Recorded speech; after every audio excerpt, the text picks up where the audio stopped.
بسم اللہ الرحمن الرحیم۔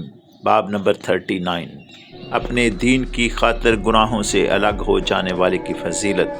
حدیث نمبر 52، حضرت نعمان بن بشیر رضی اللہ تعالی عنہ سے روایت ہے، انہوں نے کہا میں نے رسول اللہ صلی اللہ علیہ وآلہ وسلم سے سنا، آپ فرما رہے تھے حلال ظاہر ہے اور حرام بھی ظاہر ہے، اور ان دونوں کے درمیان کچھ مشتبہ چیزیں ہیں جنہیں اکثر لوگ نہیں جانتے، چنانچہ جو شخص ان مشتبہ چیزوں سے بچ گیا اس نے اپنے دین اور اپنی آبرو کو بچا لیا، اور جو کوئی ان مشتبہ چیزوں میں مبتلا ہو گیا اس کی مثال اس چرواہے کی سی ہے جو شاہی چراگاہ کے آس پاس اپنے جانوروں کو چرائے، قریب ہے کہ چراگاہ کے اندر اس کا جانور گھس جائے۔